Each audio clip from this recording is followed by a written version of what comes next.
زبان سیکھنا اگرچہ کمال ہے مگر اپنی زبان کو بھول جانا بے کمالی ہے، اور ہم من حیث القوم اس بے کمالی کے شکار ہوتے جا رہے ہیں۔ حالانکہ اسٹیٹ نے ہمارا قومی زبان قرار دیا، سپریم کورٹ نے نوٹیفائی بھی کیا ہے کہ اردو کا نفاذ عمل میں آئے۔ ابھی چودھری صاحب نے اسٹیٹسٹکس جو پیش کیے 24 ڈپارٹمنٹس ہیں پنجاب گورنمنٹ کے، بلکہ ابھی تو شاید 44 تو اتنے ڈپارٹمنٹس شعبہ ہے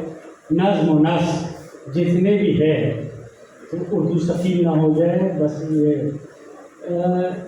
اگر غلام حیدر وائن کے زمانے میں تمام دفتری امور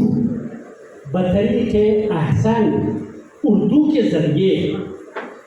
انجام پذیر ہو سکتے ہیں، تو اب کیا آفت آئی ہے کہ اب یہ قابل عمل نہیں ہو سکتا۔ جب کالونیل سسٹم کے دوران، میں توجہ چاہتا ہوں ڈاکٹر صاحبہ آپ ذرا توجہ دیجیے گا، کالونیل سسٹم کے بعد پولیٹیکلی سیاسی طور پہ مسلمانوں کو کمزور کرنے کے لیے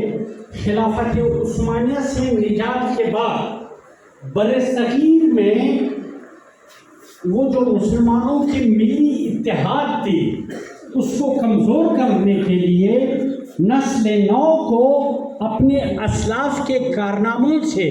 بیگانہ تر بنانے کے لیے ایک جو